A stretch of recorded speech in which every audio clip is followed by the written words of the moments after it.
Third shift entrepreneur is basically the simple premise that you don't have to think that you have to quit your job in order to start a business. That life is not that rigid where we have to quit in order to start. It's actually a process of starting in order to, at some point, quit. But our decision to quit is going to be evidence-based. It's going to be when there is so much traction and activity for the business happening that we don't need to quit or keep the job at that point. That, in fact, there's so much momentum and so much revenue that, in fact, keeping the job becomes the riskier thing than going forward with the business that has demonstrated it's got some momentum. And so, I think the conversation around entrepreneurship and building a small business, it's too often focused, and this is going to sound counterintuitive, but it's focused on the business itself, right? And there's a lot of good business literature that talks about how businesses grow and scale. But the question for most of us, the human beings that actually live behind these businesses and have to get the thing going, is, but what do we do?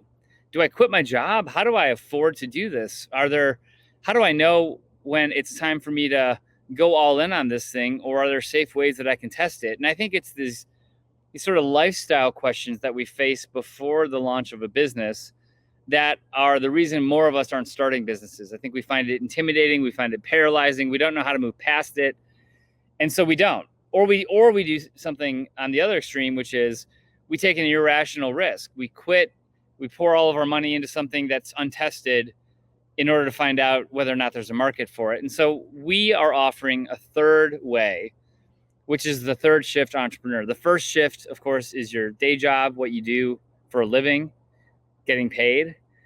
And our advice is that it's better to be getting paid.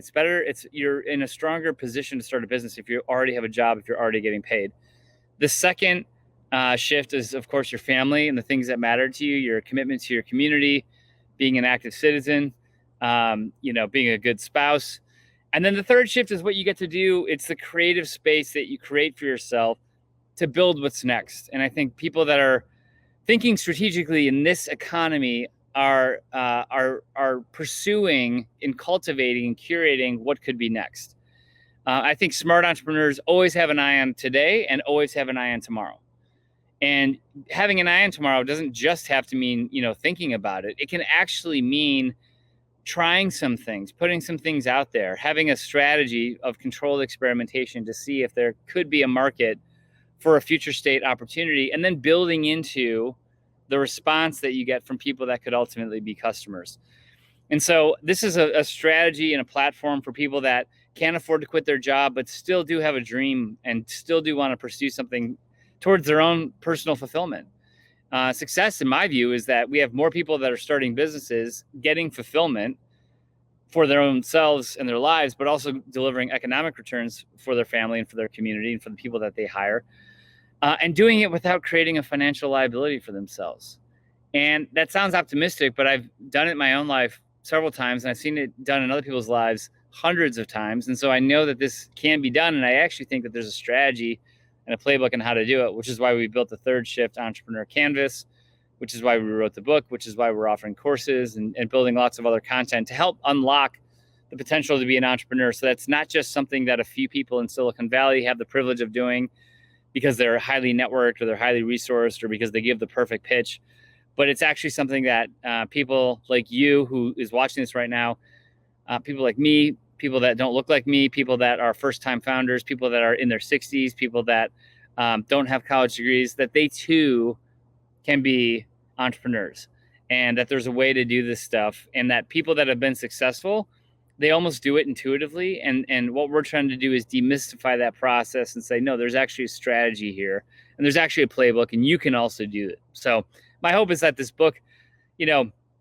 unlocks a whole generation of people that think, particularly in times like this, where you've got this pandemic happening. I mean, we're realizing that we're not safe economically. The purest path to your own economic security is going to be having control over your economic destiny, which is your ability to own your own business and your ability to create a business. It's really that skill set more than anything, because, the markets are going to change, but your ability, if you have this kind of capacity, which is, how to see an opportunity, test an opportunity, and build into an opportunity, that's going to serve you in good times and bad. And that is ultimately the ultimate sort of economic security that we can build for ourselves, is around our own capacity to build businesses. And then if those things don't work, build new ones.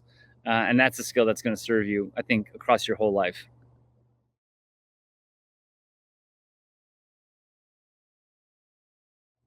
My first business was actually running a toll booth that I set up at the base of our two-story home I think I was 6 years old. And I wouldn't let anybody go upstairs without first giving me, I think it was a dime. And the novelty of that actually worked for a little bit. I made, I don't know, maybe $1, a couple bucks, until my mom was like, okay, this is, we're not going to keep doing this. But yeah, I was always doing things as a kid. And some of those instincts of how to be entrepreneurial, they don't come with the title of being an entrepreneur. It comes because you were doing something as a kid, or had some idea, or organized some initiative. I remember being in 7th grade and organizing, it was a school fundraiser, but I figured out that we could sell blow pops for 50 cents, and you'd buy them in bulk, and you'd sell them for 50 cents. And the margin on that was probably, I don't know, 40 cents. And we raised, for a school fundraiser, it was something like $2,000, which that's a lot of blow pops. And so those kinds of ideas that start as kids, and I think we just sort of do them naturally, or we're creative, or we don't think much of it. But I think some of that stuff, there's seedlings in there that lead to bigger entrepreneurial endeavors down the road.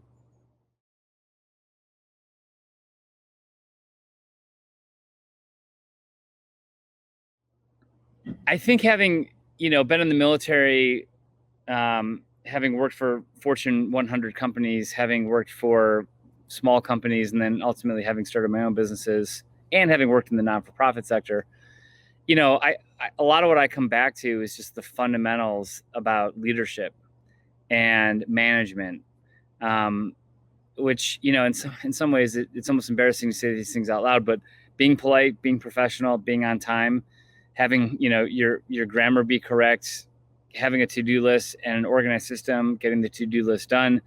If you say you're going to show up, showing up, being prepared. These kinds of fundamental things that I think serve you in a large company are actually vital to being a successful entrepreneur. So much of being a good small business owner, which is what an entrepreneur is just staying focused on the fundamentals of strong execution against the thing that you're, trying to do. And so I think we can sometimes think that it's about being brilliant or having some big idea. It's not about big ideas. Big ideas are cheap. I mean, we all have them, but it's not about the big idea. It's the question of what do we do with the big idea, and what's our ability to execute, which is to bring the thing to life.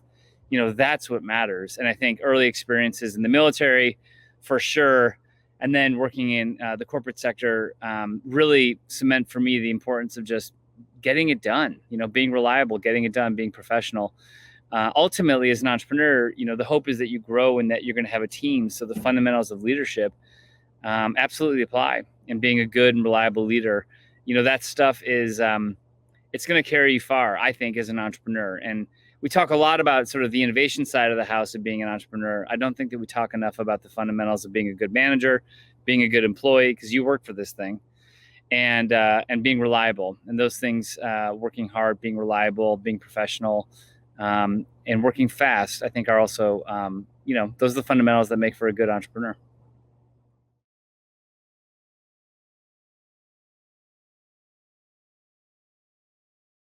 Bunker Labs is a national 501c3 not-for-profit organization that helps military veterans and military spouses, as well as people on active duty, start and grow businesses.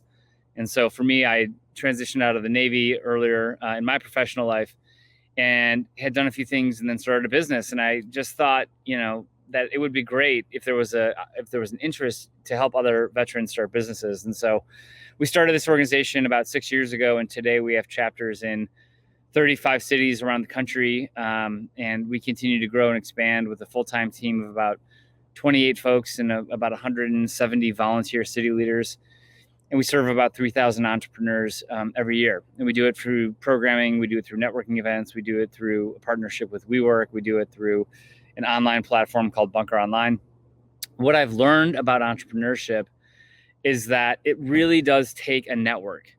And the challenge for so many people coming out of the military, but also people who maybe think to themselves, I don't know people that have started businesses. When it comes time for you to start a business, you need a network of people, and you probably need a different one than you've had in the past. And so your ability to step out, build relationships, make new connections, test your ideas, learning to do that in a way that doesn't create risk for yourself, that is really foundational to how you can, in turn, create the environment where a business can start. And I don't think it's a talent gap. And I tell everyone this, and particularly first-time entrepreneurs, first-generation entrepreneurs, people that are coming from families or communities where you don't have role models of who has started businesses, that it's not a talent gap. It's a social capital gap more than anything. Sometimes it's a financial gap, but I think more often than not, it's really just a mental model that you maybe don't have about how do people take an idea and bring it to life. And I think if we don't have a good mental model, then we think it's something like how Facebook got started or how Shark Tank works. And the reality is it's neither of those models for the vast majority of us. And so I've observed in thousands of military veterans that we've worked with, the process by which people can actually go out and start a business successfully without creating risk for themselves. And that really, all that thinking and observation of the last 7 years since we started this organization is really what has informed this book and this approach, which is how to be a third shift entrepreneur.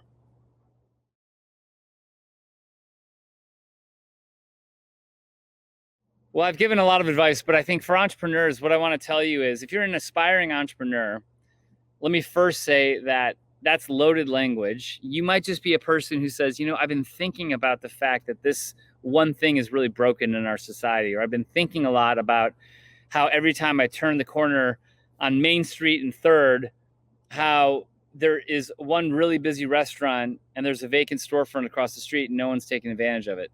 Right? It's these things that we're thinking about. It's the problems that we're obsessed with. That is the foundation of entrepreneurship. Wanting to be an entrepreneur is an identity thing. It's a status thing. Forget that. Leave that at the door. That's not going to serve you. But if you have a desire to see problems and then solve problems, then you can be an entrepreneur, right? And so it's really something that it comes from within. It's taking notice of the patterns around you. It's taking notice of that thing that you've been obsessed with for years. Because that obsession, whether or not you're thinking of it like this, you're accruing hours towards mastery. You're beating that idea up. You're seeing it from different angles. You're doing pattern recognition with that idea in the back of your head against what you see in the real world. You're actually forming something. That ideational process that's happening almost passively for you is important and it's valuable and you've got it in your head. And the challenge is just how do we get it from out of our head onto some place in which the real world can interact with it, endorse it, and then allow it to grow from there. And so my encouragement is you're probably closer than you think to starting something and to demonstrating some real world traction with it. And the big challenge for any business owner, I'm going to tell you this, it's not how do you go out and make $1 million. It's how do you go out and make your first dollar. And when you can make your first dollar, particularly from someone who didn't know you before, and they are coming to you because they know that you have some value and they need some of that value, you've found something. That is powerful. That is a giant milestone. I celebrate people getting their first earned customer far more than I celebrate, the day you filed your LLC, the day you announced it on Facebook, the day you, frankly, raised money from an investor, because raising money from investors is just a commitment to debt. And sharing the profits, if in fact those days come, with that investor down the road. So the real success in my mind is when you get that customer, and that's a cause for celebration. And some of you might be thinking to yourselves, well, I've already gotten somebody to pay me for this thing I've been doing. But I guess I wasn't really thinking of it like I'm an entrepreneur and I'm starting a business. And what I want to tell you is you are. And if you are close to that point, then you're close to being that. So stay at it, stay optimistic, have fun in the process. Being an entrepreneur is a weird mix of being really tenacious, but also deeply humble. So get the data, listen to the marketplace, be self-aware, take that input. If people don't want it, okay, why don't they want it?